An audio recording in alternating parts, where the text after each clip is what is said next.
Hello, welcome to a special edition of Straight Talk Africa, live from the Voice of America studios here in Washington. It's Wednesday, June 22nd. I am Shaka Ssali. Today, we have an exclusive one-on-one conversation with the Gabonese President Ali Bongo Ondimba. On a programming note, we will not be taking your phone calls today. Gabonese President Ali Bongo Ondimba met with U.S. President Barack Obama June 9th. The next day, we spoke with him at Blair House, the official guest house for visiting heads of state. I am profoundly honored and exceedingly humbled to have the opportunity to finally sit down with you one-on-one and have an interview here, sir. It's a pleasure for me. And this is a special edition which is coming to you live from Blair House in Washington, D.C. How does it feel to be at this historic address, Blair House? I gather that you're the first sub-Saharan African president during President Barack Obama's administration to get the honor to live here. I certainly do appreciate, this honor, and I take it as a gesture for, my country and what we are trying to, an encouragement of what we're trying to do in my country. Of course, this is a historic place. And I've always been, very interested in history. So you can imagine I've been spending my time, asking a lot of questions. What happened in this room? Who stayed here? Who stayed there? So I'm not still finished with the history of Blair House. I intend to, before I leave, go on asking questions. I know that you have been to perhaps equally important places and terrific residences and what have you. Any particular significance? Anything particularly special here at Blair House? Well, each place has its, specific, history, atmosphere.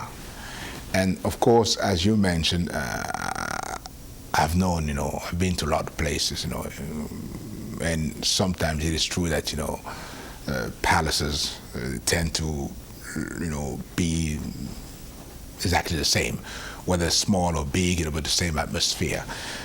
Which is what is interesting in this, because it's a combination of many houses. So the people that built, the house and the Blair family lived here. So at the same time, it is an official, guest house, but also one where you feel home because it was designed for a family. And that's a special atmosphere. And then as you go from one room to another, you can, envision, how people lived, and then the people, because I was given a list of people that, have been, staying in the house, So I was trying to figure, because some people I've heard and others that I knew, what room did they like? Did they enjoy the same as me? So all these questions going through my mind. And I understand the significance of being a guest, in Blair House, what it means, for my country, for myself. As I say, it's really a great honor, and then we're very thankful to President Obama of honoring my country, You finally met President Obama Thursday here in Washington, D.C. How significant would you say, or would you characterize that particular meeting? I have been coming to the White House over the years. When first time I came to the White House, actually, I was just 11 years old. Really? Yes, so my first trip, to the United States, I had, my father thought that I had done very well in school. So I came to the United States for, summertime, and I was able to visit the White House. And actually, that was the first time I went into the Oval Office, because at the time, then President Nixon was out of town. So I was able to visit, the Oval Office. And of course, I came back on my own, and with my father also. This time, of course, it was different, because as I was coming to the White House as the president of the Gabonese Republic. And that was a special honor for me, and that I'm grateful to President Obama for inviting me.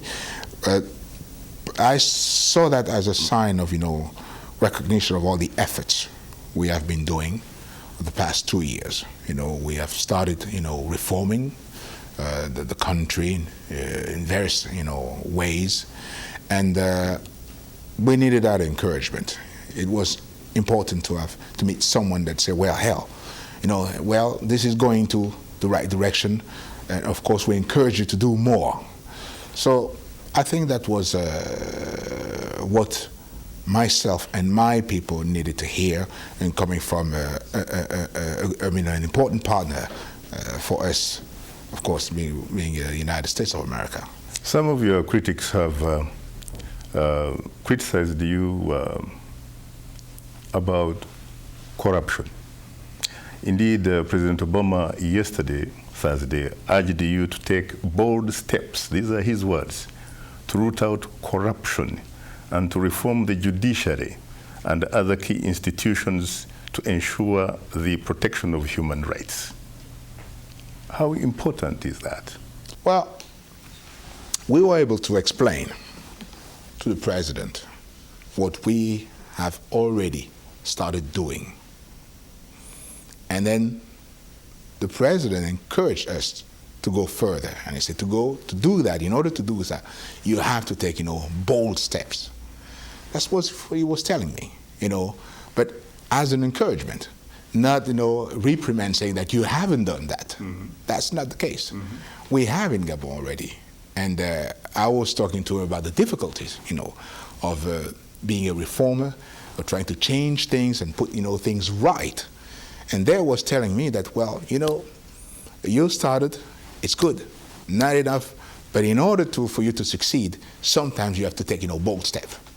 So that's how it came about, and then, and of course the president is right, it is important for us to move forward because we have yet to achieve exactly, all the goals that we have set ourselves, to reach. I'm afraid that some of your critics again say that, in fact, when it comes to corruption, really, these are their words, that corruption is synonymous to Gabon, or vice versa.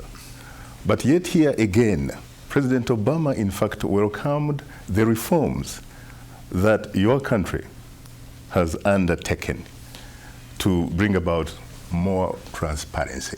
What specifically have you put in place? It's very easy to criticize. Very easy. Everybody can do that, And I can go in any place and find something, to criticize. Mm-hmm. But as much, you find it easy to criticize, it's always also interesting to hear the same people say, well, what advice do you offer? It's just not just criticizing. What advice do you offer? I know my country, and in Gabon, we know exactly, what we are suffering from, and the need for reform. We know that. We know. I ran my campaign on the importance of reforming the country, and my fellow countrymen trusted me to do that, and that's what I'm doing. And I've just been there for just 2 years, but I've already started. So I'm looking forward. I'm not looking at the past.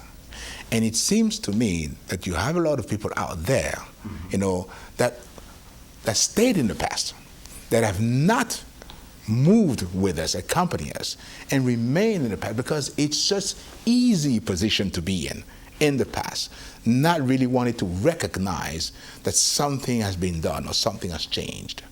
And now, of course, I know that's just the beginning.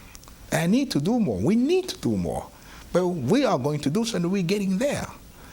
So for me, there's no question of, going back. That's not, for me, that's not the case. I'm going to move forward, despite what other people say.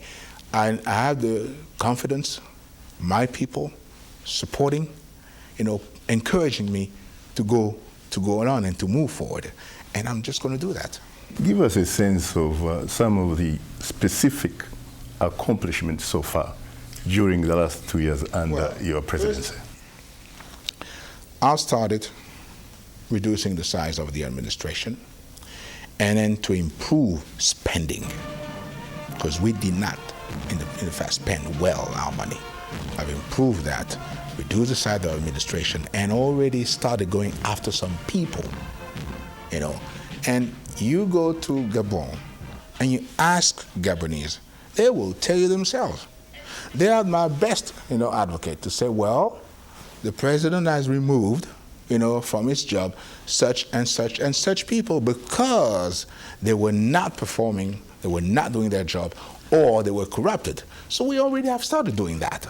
But the reform needs to be much more, important, and I need and we need to go along and to do, better job. It's easy to say, let's end corruption. Easy to say that. Doing, that's another story.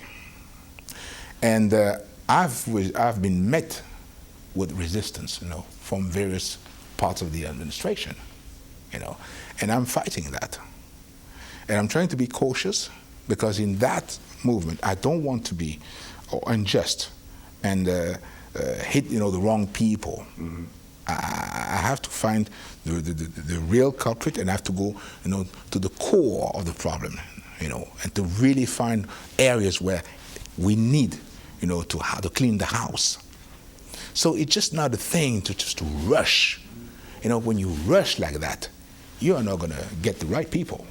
That doesn't happen like that. But that has started, and the message is out that ways of the past can no longer continue. So we are already making progress. And around the world, it is known, and people are appreciating of what we are doing. In many countries that I've visited, we're getting that, reaction and response.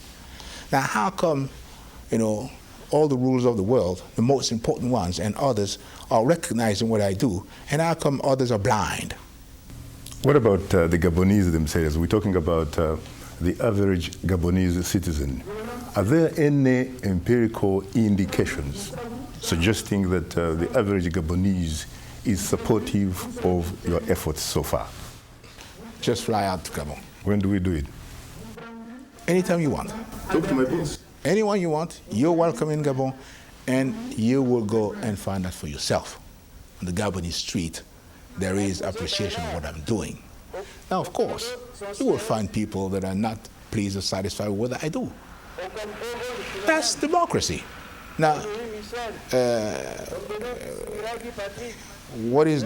you know a country where some people are not, satisfied with the performance of the government? In everywhere it happens. But if you come to Gabon, you will see what I'm talking about, and you ask Gabonese. The only thing where my people really, really have a problem is that, and I agree with them, things are going too slowly. We need to increase, the pace, to move a little faster. So that's what we're getting from the people. We're moving in the right direction. It is recognized, but I'm being asked sometimes, to speed up reforms.